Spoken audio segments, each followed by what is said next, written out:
The first thing Maria noticed was the silence. Not the peaceful kind. The dangerous kind. No birds. No buzzing bees. No laughter from her youngest son, Eli, chasing butterflies between the tomato rows. Just the grinding roar of engines outside their small wooden fence. Maria slowly stepped onto the porch, wiping dirt from her hands onto her faded jeans. 3 white city trucks blocked the road. 2 bulldozers. 4 officials in neon safety vests. And a man holding a clipboard like he owned the entire neighborhood. Her husband Daniel froze beside her. "No," he whispered. Maria's heartbeat dropped into her stomach. Their garden. The only thing keeping them alive. The officials walked toward the gate without smiling. The man with the clipboard spoke first. Property Violation Code 18B, unauthorized agricultural structure, and illegal water diversion. Maria blinked. "What?" "You were warned twice." "We never got any warning," Daniel said immediately. The man barely looked at him. Failure to comply results in forced removal. Eli ran outside barefoot. "Mama!" Maria pulled him behind her. "This garden feeds our children," she said. "Please, there has to be some mistake." But the officials were already unlocking the gate. The neighborhood slowly began watching from windows. Curtains moved. Phones appeared. Nobody spoke. Because everyone knew what that garden meant. For 3 years, Maria and Daniel had survived because of it. After Daniel injured his back at a construction site, medical bills swallowed everything. The city assistants barely covered rent. Food prices kept climbing. So Maria built the garden herself. Tomatoes, peppers, beans, lettuce, tiny rows of carrots Eli planted with crooked little hands. They sold extra vegetables at weekend markets just to survive. The garden wasn't just dirt. It was dignity, hope, life. And now city officials were walking through it like executioners. Maria rushed forward. "Please just give us time." The clipboard man ignored her and signaled the bulldozer. The engine roared louder. Eli started crying instantly. "No, my plants." Daniel stepped in front of the machine. "You can't do this." An officer immediately moved closer. "Sir, interfering with city operations can result in arrest." Maria saw it then. Not frustration. Not professionalism. Enjoyment. The clipboard man looked almost happy. Like he had been waiting for this. Daniel slowly backed away, fists shaking. Maria grabbed her phone. She started recording. The clipboard man noticed immediately. "You're not permitted to interfere. I'm recording my property. This area is under municipal enforcement. It's my home." But he turned away. Then the bulldozer moved. The blade crushed the first row of tomatoes instantly. Maria gasped like someone had punched her. Red fruit exploded beneath the metal tracks. Eli screamed. Daniel grabbed him before he ran forward. The second pass destroyed the peppers. The third flattened the carrots. Maria's knees nearly gave out. Years of work disappeared in minutes. One of the officials laughed quietly when the sprinkler pipe snapped and sprayed muddy water everywhere. Maria heard it. So did Daniel. And something changed in his face. Not anger. Something colder. Something dangerous. That night, nobody ate dinner. Eli cried himself to sleep clutching a broken carrot sign he painted months earlier. Daniel sat silently at the kitchen table, staring at the dark window. Maria cleaned dirt from her hands over and over even though there was no dirt left. Then Daniel finally spoke. "They knew." Maria looked up. "What?" That wasn't random. He opened an envelope from the city. A violation notice. Delivered that same morning. Stamped 3 hours after the destruction already happened. Maria frowned. That's impossible. Daniel slowly nodded. They wanted this. Maria's chest tightened. But why? Their house wasn't valuable. Their street wasn't wealthy. Nobody cared about poor families like theirs. Then Daniel pulled out something else. A printed map. A red line circled their property. And suddenly Maria understood. A new commercial development project. Their block sat directly beside the proposed expansion area. If families left willingly, developers could buy everything cheaply. Maria felt sick. You think they're forcing people out? Daniel looked toward the destroyed backyard. I think we're not the first. The next morning confirmed it. Mrs. Alvarez from 2 streets over had received massive fines over unauthorized fencing. An elderly veteran named Mr. Cooper got threats about structural hazards on his porch. Another family had water shut off during inspections. One by one. Pressure, fear, exhaustion. The city didn't need guns. They just made life impossible. Maria wanted to fight. But Daniel looked defeated. We can't win against the city.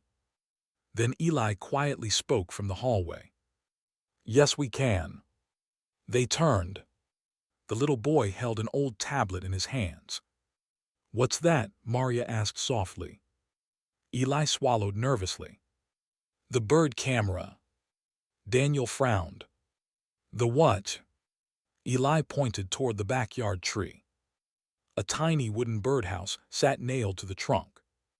I wanted to watch cardinals, Eli whispered, so I used Uncle Ben's old camera. Maria's eyes widened.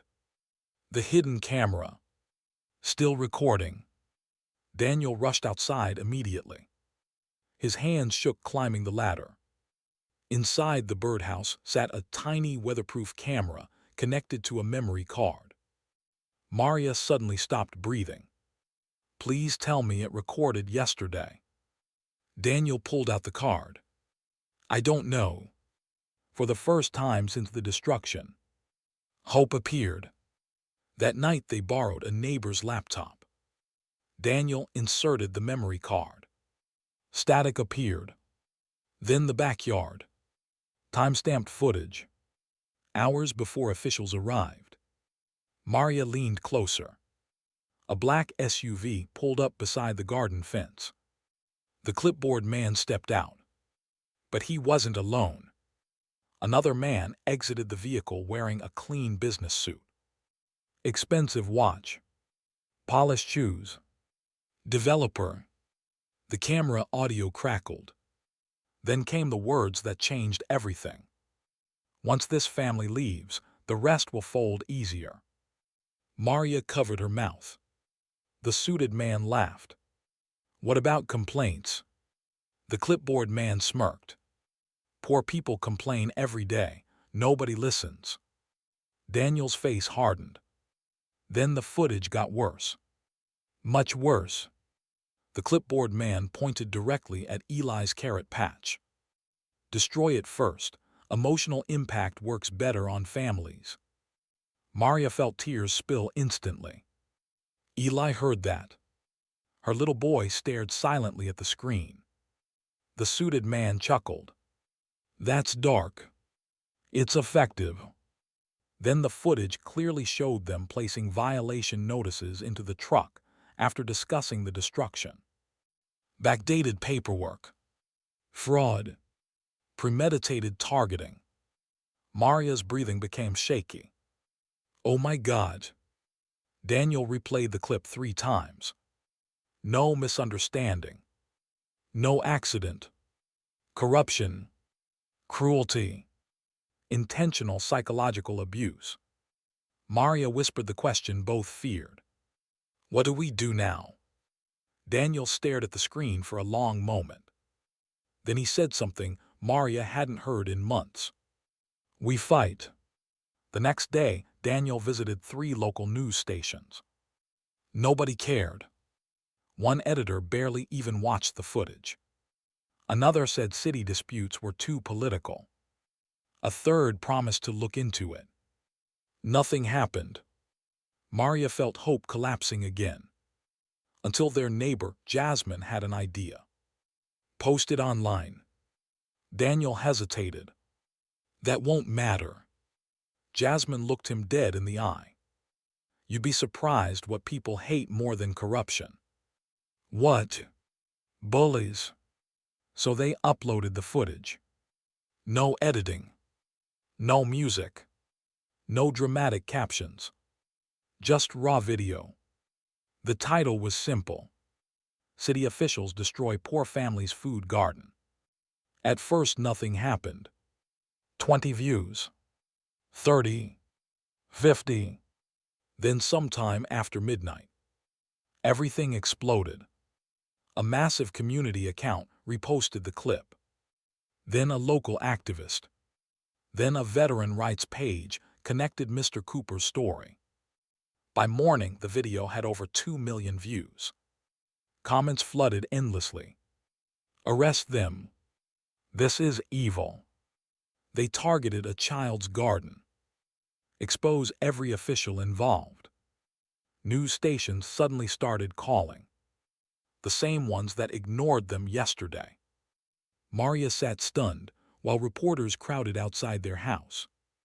Neighbors who once hid behind curtains now brought food, water, and donations. People arrived carrying gardening supplies. Seeds, wood, fresh soil. One elderly woman cried while handing Eli new carrot seeds. Then came the twist nobody expected. A city employee anonymously leaked internal emails. Hundreds of them. Officials discussing economic pressure tactics, targeting low-income homeowners, strategic citations, forced relocation plans. Even worse, the clipboard man had received bonuses tied to property turnover acceleration. Maria read the email twice in disbelief. They were profiting from suffering. The internet erupted harder than before. Protests formed outside City Hall.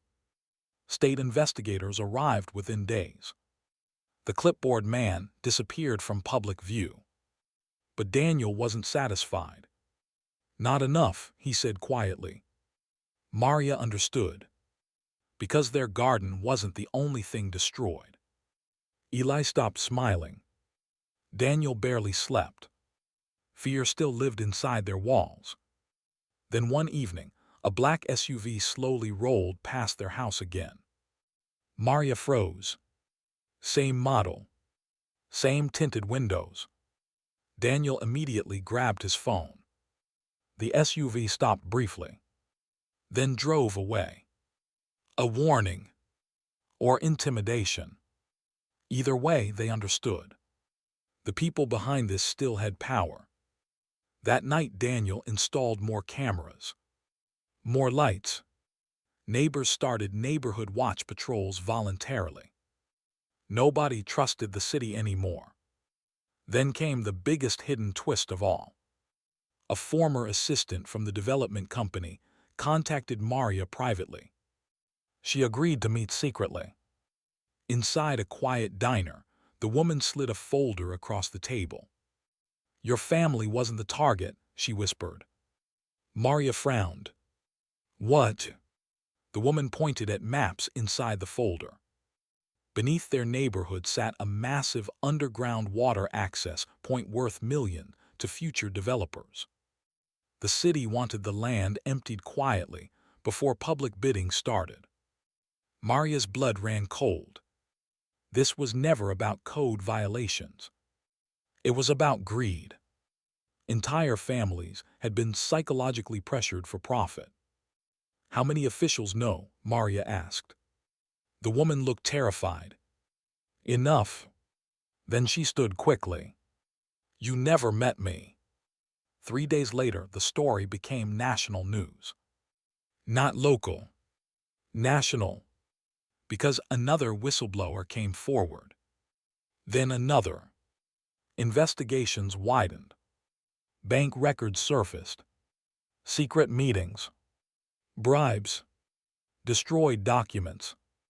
One city council member resigned live during an interview. Federal investigators arrived the following week. The clipboard man was finally arrested, leaving his apartment complex at dawn. Video of the arrest spread everywhere online. Millions watched silently as the same man who destroyed Eli's garden got handcuffed beside flashing lights. Maria didn't celebrate. Neither did Daniel. Because revenge wasn't joy. It was relief. But the final emotional moment came unexpectedly. 1 month later, volunteers filled their backyard. Dozens of strangers arrived carrying tools and plants. Landscapers, veterans, teachers, single mothers, even people from other states. Nobody charged money. They rebuilt everything. Bigger than before. Stronger. Rows of vegetables stretched across the yard again. New irrigation systems. Fresh fencing. Raised beds. Fruit trees. And at the center, a sign made by the community. For Eli's garden. Maria cried the moment she saw it. So did Daniel. But Eli simply walked to the middle of the garden and planted the first carrot seed himself. Very carefully. Very gently. Like hope returning to the earth. Then he looked at Maria and whispered, "They can't destroy it this time." Maria hugged him tightly while neighbors applauded around them. And high above the garden, still hidden quietly inside the birdhouse, the camera kept recording.